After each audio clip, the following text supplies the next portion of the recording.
Hi and hello there, Pisces! Welcome new subscribers. Bago natin i-read ang inyong October 2025 reading, batiin muna natin everyone. Hi and hello new subscribers. My name is Yan, returning Istambayers. Thank you sa inyong walang sawang love and support for me. At yun nga, wala tayong gender dito, ba lalaki, LGBT, lahat tayo welcome po. And please excuse my voice. I have common colds lang mga babes, no? Kaya naman, tuloy ang ating reading, no? Alam ko hinihintay nyo ang ating mga readings everyday, so I will not fail you guys. So yun nga mga babes, no? Wala rin po tayo rito no, na gender, wala rin tayo rito time period, but we're gonna pick up, no, most likely October 2025 messages. And may free will kayo kung gusto nyo i-claim ang mga mensahe or hindi. Cross-watchers ni Pisces, welcome ka rin. May Piscean placement sa natal/birth chart. Welcome din kayo. Just take only what resonates, guys. Let's hear your messages. Archangel Michael, thank you so much. Angel guides, can we get messages for Pisces, please? For their October 2025 messages, Pisces. October 2025 messages para kay Pisces, please.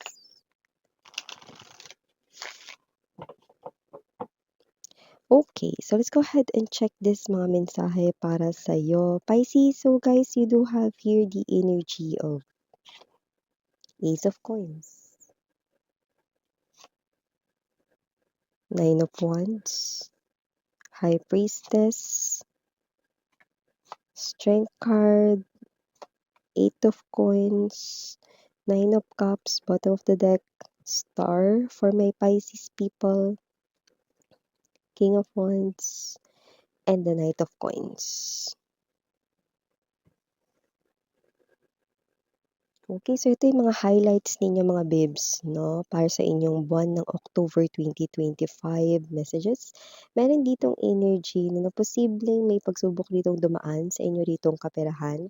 Possible, no, na ito ay mangyari sa iyong work, sa pinagkakakitaan mo, sa iyo ritong negosyo. Pero huwag mag-alala kasi hindi yan magtatagal. Okay? Nakita rin natin rito, no, na yan ay masosolusyonan, no?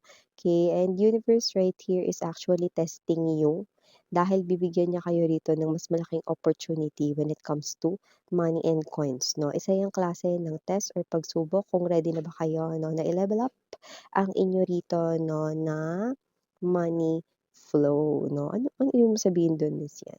Ace of Coins energy is an energy of new opportunity, and this is not just new opportunity, this is big opportunity. Tignan mo naman, no? Mas malaki pa yan kaysa dito sa arc na ito, no? And, okay, ay ang opportunity na yan, possible na yung iba sa inyo, pangarap ninyo na bumili ng bahay. Okay? So, yan. Ibig sabihin, malaking opportunity or ito yung opportunity na sisimulan mo na talagang magbibigay sa iyo rito ng lahat ng mga pangarap mo. Kung gusto mong bumili ng kotse, gusto mong bumili ng bahay, no? Ito na yung opportunity na sinasabi na ito. Pero, ikaw ay dadaan muna sa pagsubok, no? Kunwari, no, maaaring dumaan rito sa klase ng, hindi naman as in crisis talaga, no, maaaring dumaan sa challenge yung negosyo mo. Okay, possible na merong customer dito, no, na intrimitida. Sinisiraan yung produkto mo or whatsoever, no? Yan, mga ganong klase ng energy. Pero wag mag-alala. Okay? Ang importante, wag daw kayo mag-panic dito, no? This is just a test, okay? Yung iba naman, no, kailangan nyo lang itong i-handle really well. Yun yung gustong makita ni universe, no? I-prove mo, Pisces, kay universe na kaya mo mag-handle ng mas malaking pera kumpara sa kinikita mo ngayon. Dahil yun kasi, yung mai-receive mo na Ace of Coins Pentacles na tinutukoy dito, no? Ilalagay ka sa mas mataas rito na level ng money flow energy. So, titingnan rito kung paano ka mag-handle ng mas malaking negosyo, mas malaking posisyon or mas mataas na posisyon dahil yun yung next na ibibigay sa'yo, no? Sa yung career, job, or kaperahan area, no? So, ang bongga nun, no? Effortan mo, mga babes, with the Nine of Wands energy, no? And at the same time, listen to your intuition, no? When finding for solutions, okay? And also, nakita rin ako ng energy rito, mga babes, no? Na hush, like, shh, ganun lang kayo, quiet lang kayo. Kasi meron ako nakita ritong wish, no? Na posible na bigyan ka ng signs bago matupad, 'Kung ano man itong wish mo na ito 'no, ito yung matagal mo na talagang hinahangad, isa sa mga biggest wish mo, look how big the star here is 'no, 'di ba? Super big. So, kung ano man yang wish na 'yan 'no, nabibigyan ka rito ng sign, ibig sabihin sa lahat ng wish mo, isa 'yan sa mga top wish mo. 'Yan nako-consider dito bilang top wish mo. So, kung ano man 'yan, makakuha ka ng mga signs and clues 'no, and you will get excited right here, pero don't make kuwento, 'Wag mo 'to ikuwento sa'yo ritong closest friend, 'wag mo 'to ikuwento rito 'no, sa iba 'no, 'yan, okey? Kasi nakikita natin dito 'no, na the more na maraming nakakaalam, the more na may mga energies rito 'no, na mag-chu-chu-chu-chu-chu-chu-chu, 'yan So, maaaring ma-delay kaya naman quiet ka lang, 'yan makikita mo yung mga signs 'no, parang habang nakikita mo yung mga signs, naku matutupad na ata yung wish ko patungkol dito sa ganito, Kahit ano yan, basta yung wish na isa sa mga top wish mo daw, yung nakikita natin dito. Kung love life yan, eh, di yun yun, 'di ba? Kung tungkol naman yan dito 'no, sa iyong family, eh, di yun yun, 'di ba? Basta kung ano yan, isa sa mga top wish mo ang mangyayari dito 'no, para sa inyong buwan ng October 2025. Iba pang mga mensahe, nakita rin ako dito ng energy, maaaring mapansin ka dito na may potensyal ka, 'yan okey. Potensyal rito, dalawa nakuha ko rito. One, itong makakapansin na 'to, potensyal rito 'no na what's this, kaya mo rito 'no na na gawin ang isang task or trabaho, puwedeng superior mo 'yan, puwede rin naman na 'yan ay iyo rito 'no na boss, okey. So, puwedeng kung bago ka lang, puwedeng ikaw ay ma-regular 'no, at kung matagal ka na diyan, puwede kang ma-promote, 'yan Pero yung iba sa inyo, hindi 'yan yung mapapansin. Possible na someone with high status ang kanya ritong posisyon 'no, pati na rin sa kanyang kaperahan ang mano-notice kayo.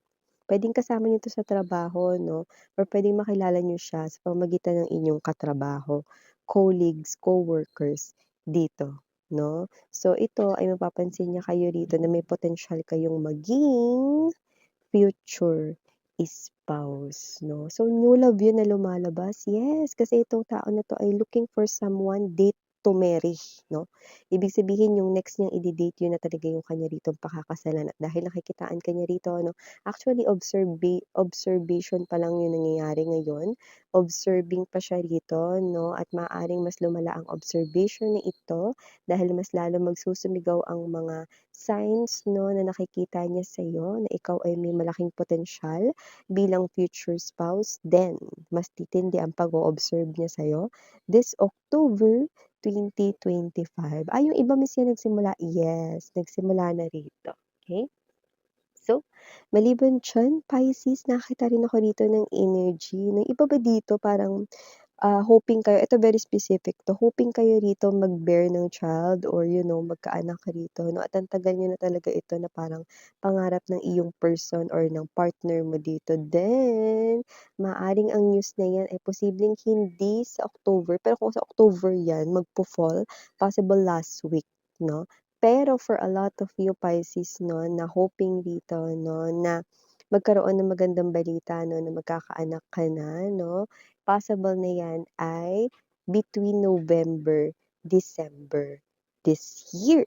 Yun yung nakikita natin dito, Pisces. Kaya naman advance congratulations, Pisces, yung nakikita natin dito.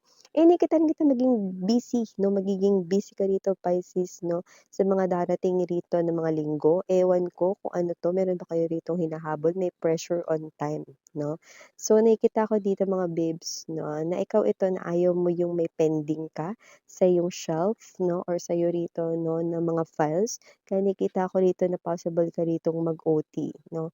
Ikaw kasi yung klase ng energy 'pag nag-focus ka sa work talagang, gusto mo yun, talagang wala talagang iistorbo sa'yo 'no. So, nakikita natin dito mga babes, may challenge kasi dito, magiging busy ka pero may iistorbo sa'yo.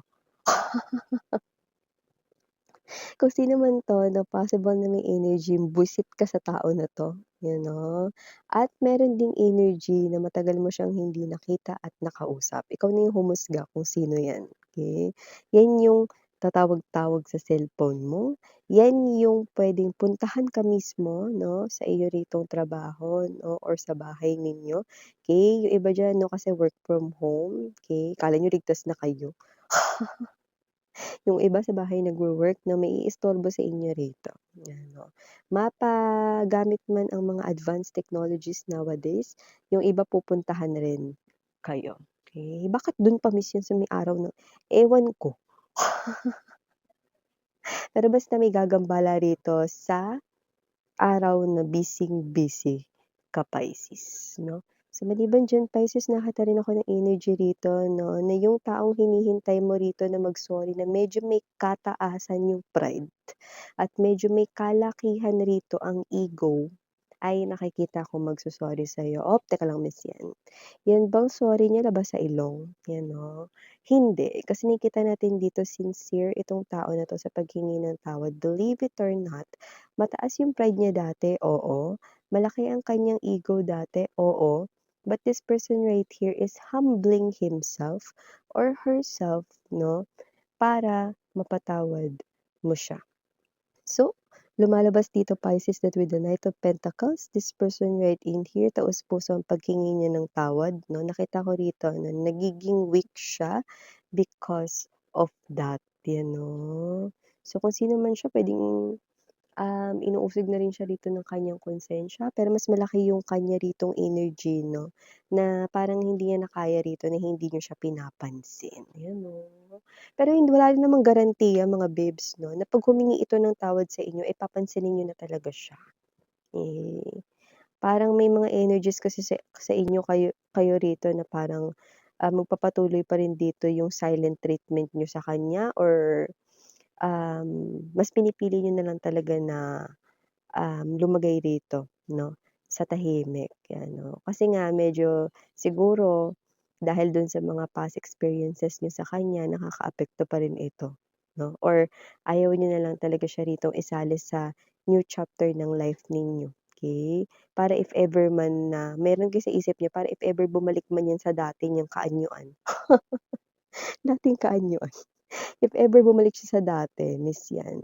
At least hindi ako mabo-bother. 'Yan yung nasa isipan ninyo. Well, it's okay whatever it is that you want to do mga babes 'no, it's up to you. Pero yun nga, kung ang tanong ninyo is siya ba ay humihingi ng sorry dahil super willing siya and super walang labag sa loob, yes, okay. Yun yung nakikita natin dito. So yeah, Pisces, these are all the messages you've got right here for your October 2025 messages. Thank you so much. Again, I'm Miriana on Sarang Hail Love and Light. Please do check out other channel if interested. Just click that link down below. Okay, and love and light. Annyeong.